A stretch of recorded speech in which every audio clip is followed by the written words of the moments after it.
Okay, folks. Getting out in my car. Got some people around the area. Some stuff's going down, I guess. But just made out to my car. I finally got my laundry started. It's about like half an hour total, and then I gotta go back and switch that over to the dryer. So I mean, like, there's still a bunch of clothes that still need to be washed, but I'll just put those in the hamper for now, and then maybe tomorrow I can actually like finish those up. But I finally got around to it, and I don't know. Today's been like just another day, but it is day 173 of Nofap, so that's gonna be like, this be the update for that update vlog. But I don't know, like, I don't know where I'm at in life, really. I just kind of been thinking about that sort of stuff and putting everything together that's happened recently, and financially and career-wise and mentally, emotionally, and in terms of like relationships and life and everything. And it's sort of like I don't know where I'm at and where I'm going. And fortunately, I kind of feel like I'm basically like. You ever seen, it's gonna date me, in terms of my age, but back in the 90s, they had that Disney live action adaptation of, it was like with the Muppets, but it was with Michael Caine. I don't know who played the younger version of his character, but it was A Christmas Carol, and you got Mr. Scrooge in there, and the night of Christmas, he's, visited by, Christmas past, Christmas present, Christmas future. And it's sort of supposed to be like a warning that, if he doesn't change his ways, all these bad things are going to happen to him, that sort of deal.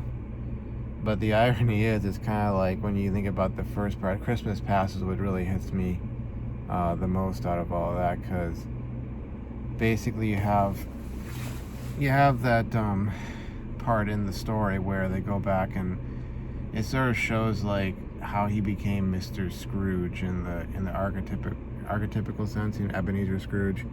I mean, in the universe, his last name was just Scrooge, but we have this whole image of like a miserly old man who's just angry at the world, or bitter at the world. Maybe not angry, but just bitter at the world, and very materialistic, or seemingly materialistic, a real penny pincher, that sort of, a stingy type of person.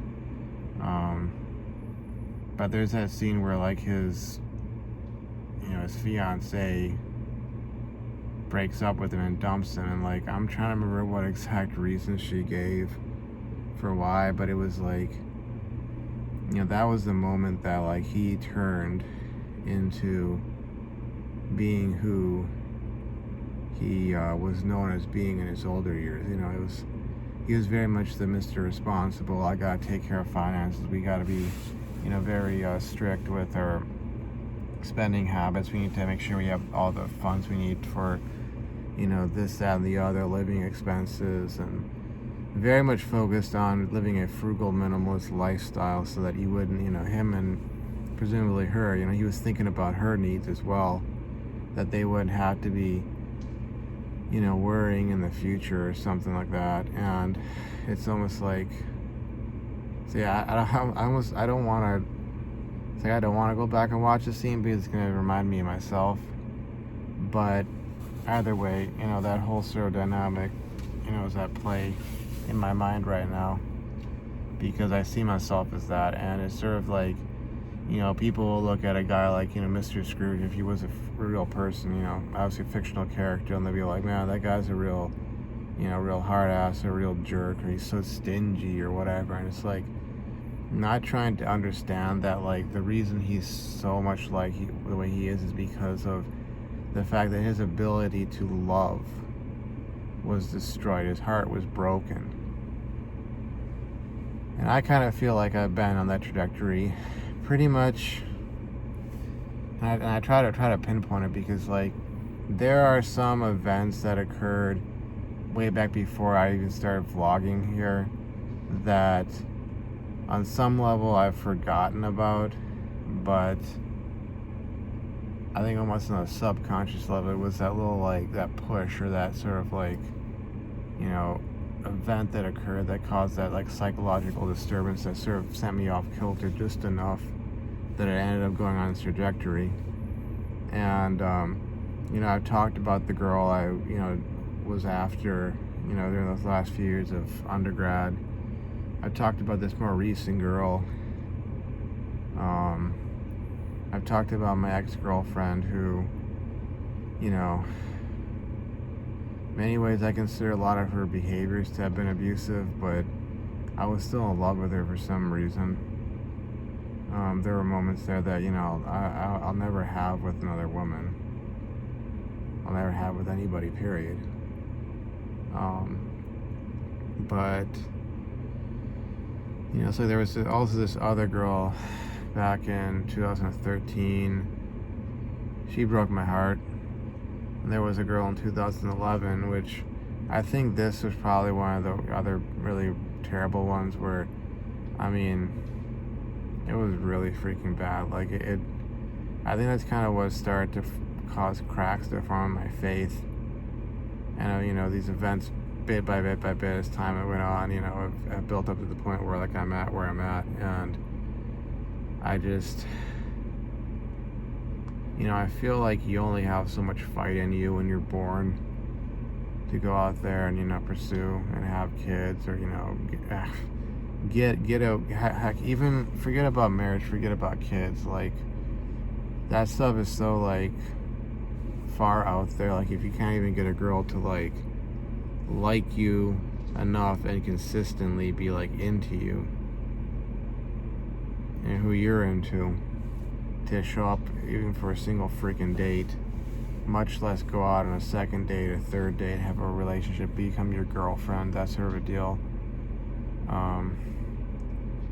You know, if you can't even do that, don't even be talking about marriage and kids and, oh, it's so unfair, the laws and all that stuff. Like, dude, like, that doesn't even apply to you. You know, it's kind of like, oh, there's some analogies out there where it's kind of like, you know, they say putting the cart before the horse.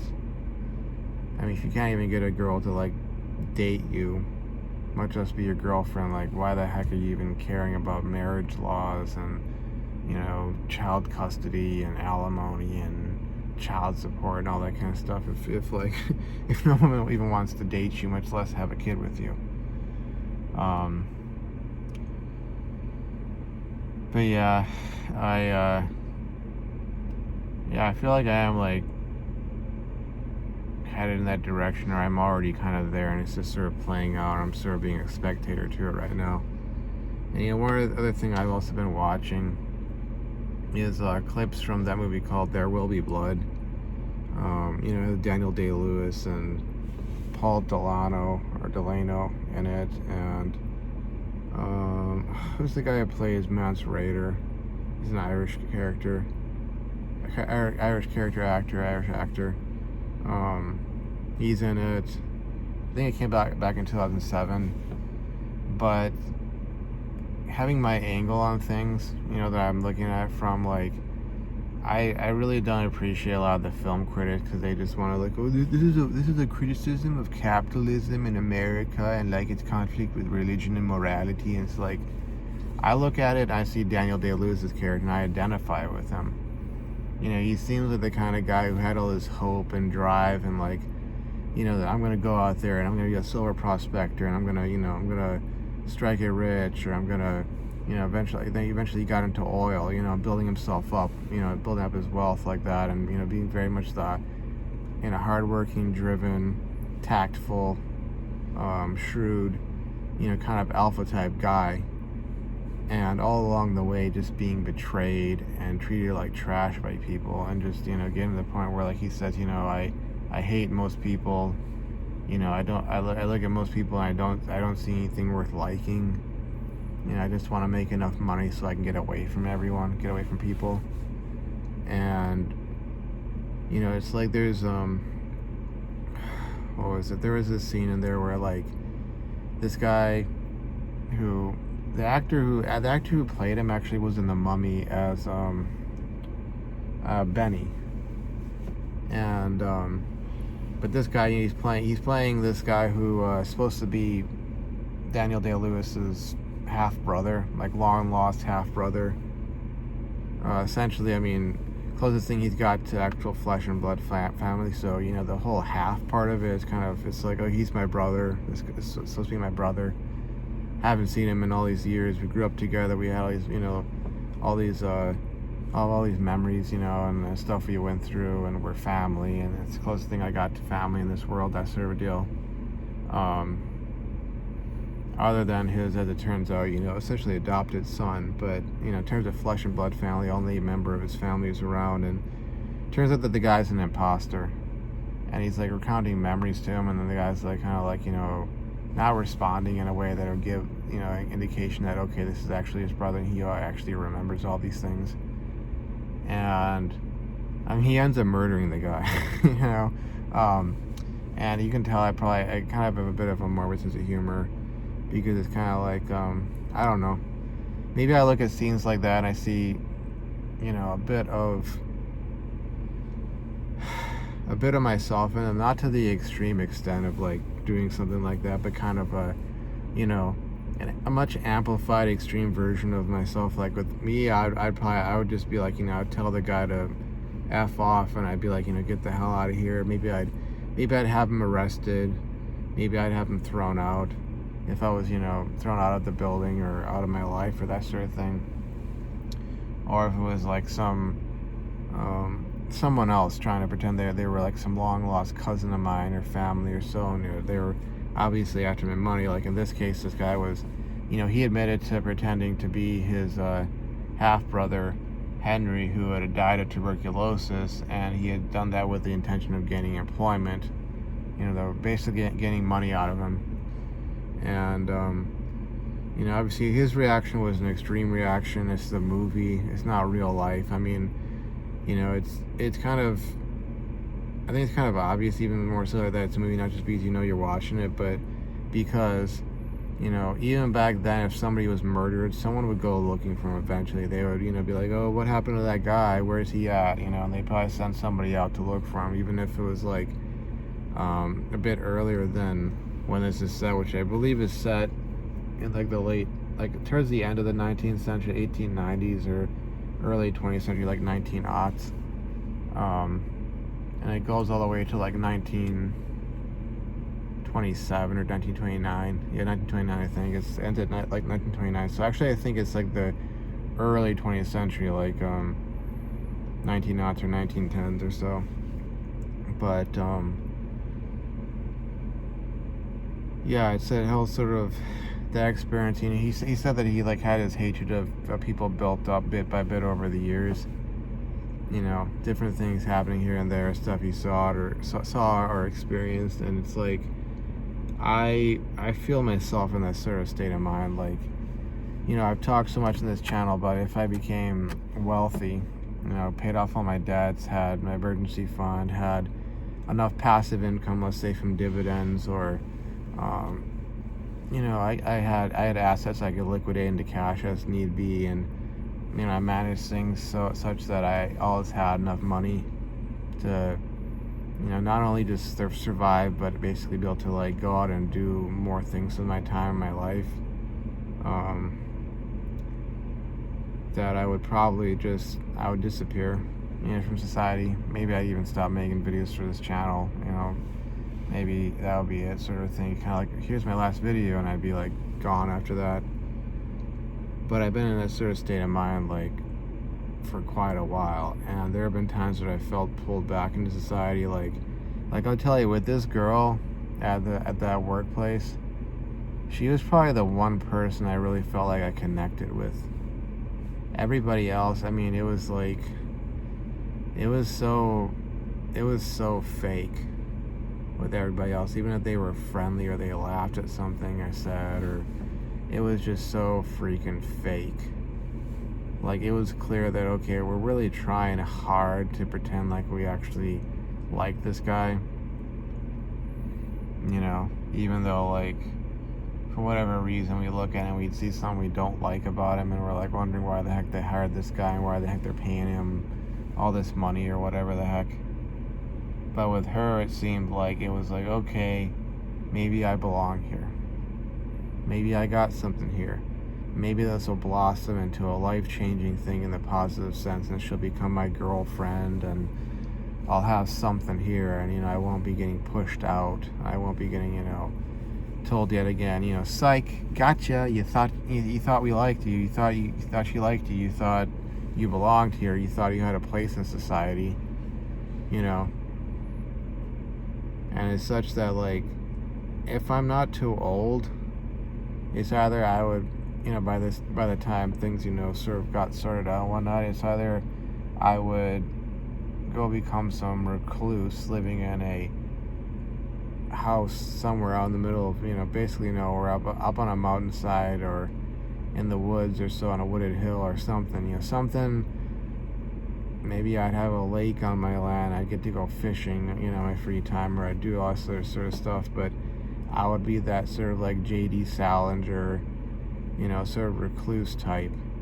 Who knows? Maybe I'd accomplish one or two things that would make me famous, and people would be like, trying to like find out about my life. Or maybe I would just be a nobody. I'd be one of those people who, like, you'd run into me at the grocery store in town, and I would just be, dressed in like a jeans, pair of jeans and a t-shirt, tennis shoes, that sort of thing, and you wouldn't know that you'd just run into somebody who was worth $50 million, or, had a net income of, 25 mil plus the 50 mil net worth assets, or whatever the heck, and I would seem like nondescript, or descriptive, whatever the word is, I'd be like the gray man. You would disappear into the crowd, and you wouldn't know that, I was actually that wealthy, successful guy.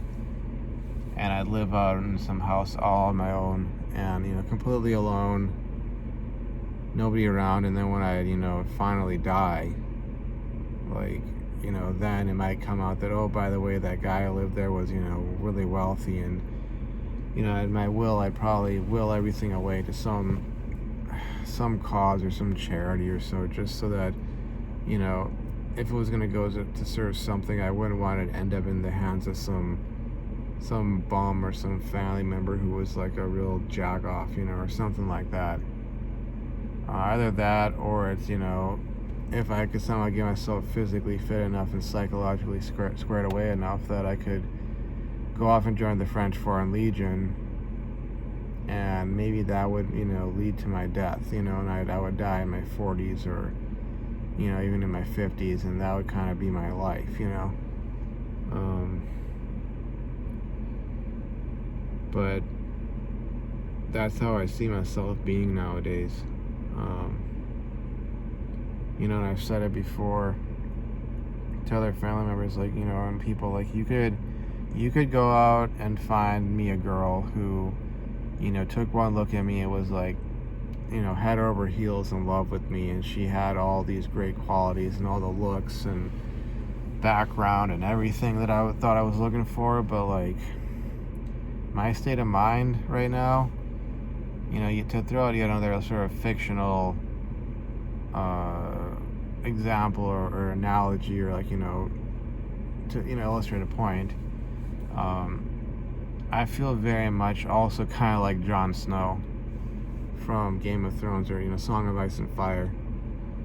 When you think about him and Ygritte, it's like, yeah, Ygritte was his first, and he wasn't her first, but in terms of their love story, it was like, if you removed the backdrop of the Night's Watch and the wildlings and the White Walkers and the laws and rules of the Seven Kingdoms, I mean, they could have had something. It could have been a case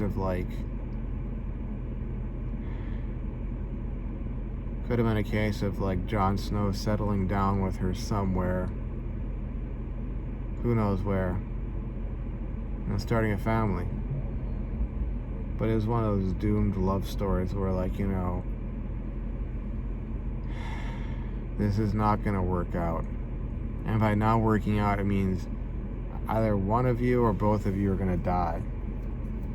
And even if both of you don't die, like, you know, in each other's arms in that moment, like, you know, that's not the case. And even if, like, the one person who survives dies shortly thereafter, somehow, like, you're still gonna have that moment of, like, grief of, like, she was my one and only, or he was, you know, the one for me, or he was the best I could get, or she was the best I could ever have, or whatever.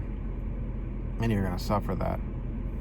And I kind of look at it like that, like, it's like if that dream girl were to ever exist, hypothetically, and by dream girl, I don't mean angelic, okay? I'm not talking about, oh, she doesn't, you know, have, like, normal human sorts of, you know, physiological this and that, you know. I'm not expecting her farts to smell like apple blossoms, okay? But you know what I'm saying, like the whole waiting until marriage, a virgin, spiritually inclined at least, you know, of a certain, from a certain set of, like, ethnicities, you know, one of those with a certain look and feel, genuinely interested in the kinds of things that I'm interested in, not just playing it up for attention or, you know, for shits and giggles, but genuinely into that, and genuinely wanting a guy like me, that sort of deal. Like, I would see a girl like that and be like, you know, she can't be real. Even if she is, this is not gonna work out. This is gonna fall apart somehow.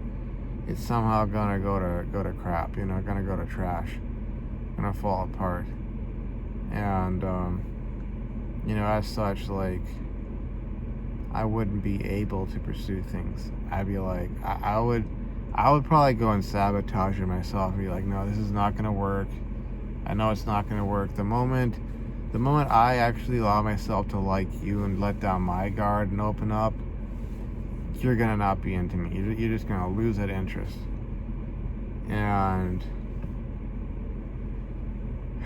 I mean, God forbid, you know, I would have gotten married and then she could go and take half or even 75% of my income, possessions, etc. in the divorce.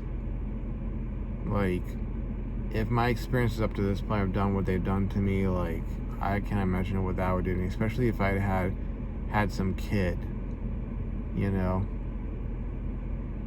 especially like a son. If I had a son with said woman and it was like, oh, I can't see him, I can't be part of his life because the divorce, this and that, you know.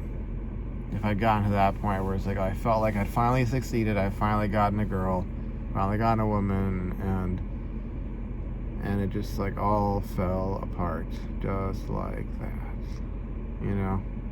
I would see that happening, you know. And yeah, as such, it's kind of like I feel like I'm somewhat a combination of Mr. Scrooge,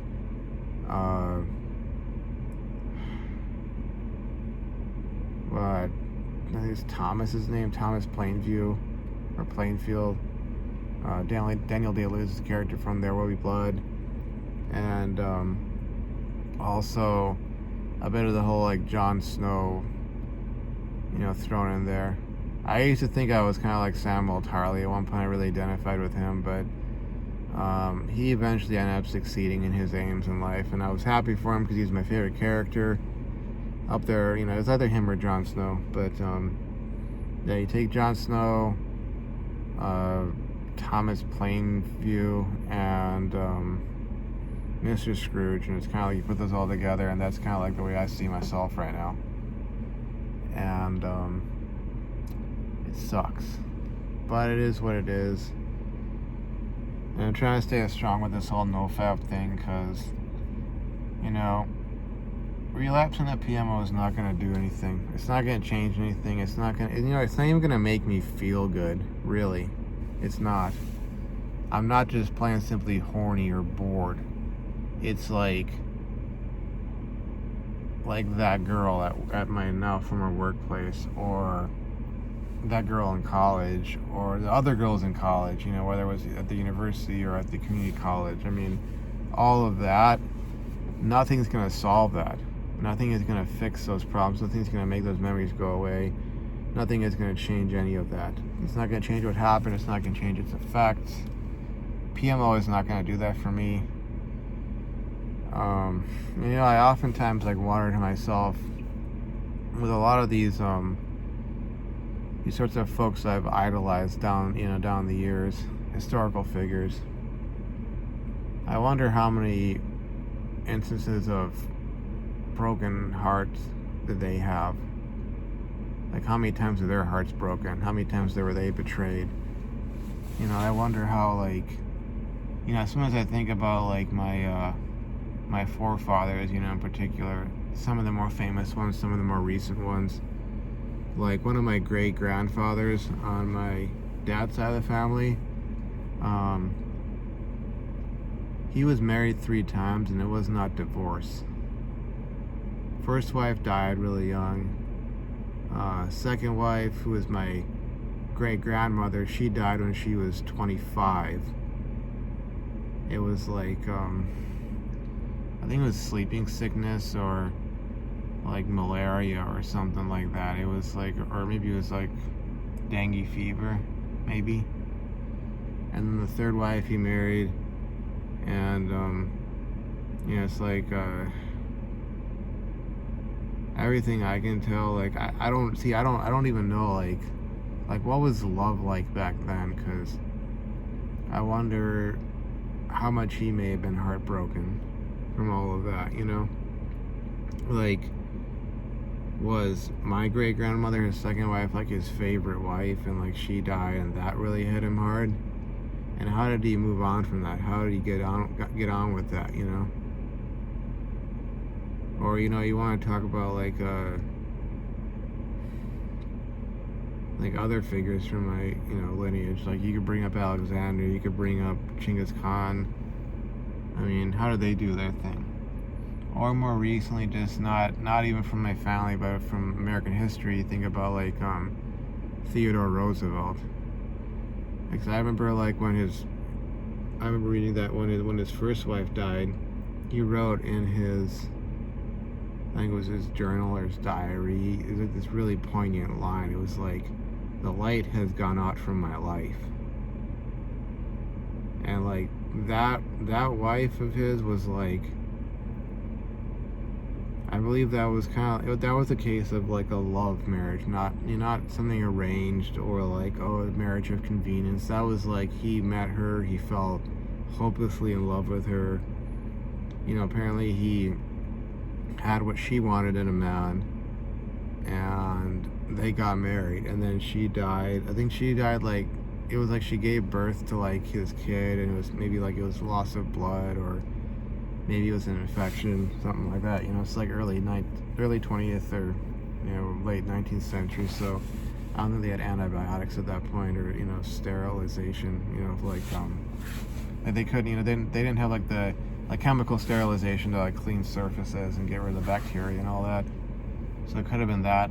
I'd have to go back and read it again, but, you know, reading a line written by a guy like that, a guy who is, you know, viewed as, and is still viewed as in many ways, you know, this sort of like manly man, you know, the kind of guy who would like wrestle with you know, a lion out on the Serengeti, or with a tiger out in the, you know, jungles of India or Bengal, you know, or climb, you know, the highest mountain that, you know, anybody yet climbed, or, you know, going off to war in the Spanish-American Wars, you know, as the leader of the Rough Riders, you know, and being out in the Wild West, and, or, you know, well, it really wasn't the Wild West at that point, it had kind of been closed, but, you know, off in the wilderness of the western United States, and facing down all these, you know, dangers and whatnot, and yet this guy, you know, his wife dies, and he's like, the light has gone out of my life.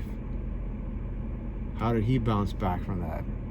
You know, how did he bounce back from being zeroed out? Because, you know, maybe that's what I'm feeling right now, feeling being zeroed out, you know, and having to sort of figure out how I'm going to bounce back from that. So anyways, I've gone on for long enough. The timer showing me that my, the wash is probably done, and I'm gonna go get some to drink, and then I'm gonna head over there to get the laundry into the dryer, and then I do have some other things to do. But anyways, thanks for watching. Thanks for hearing me ramble. Again, usual, I do appreciate the support. But anyways, I will see you folks around. Day 173 of Nofap, and take care. Bye-bye.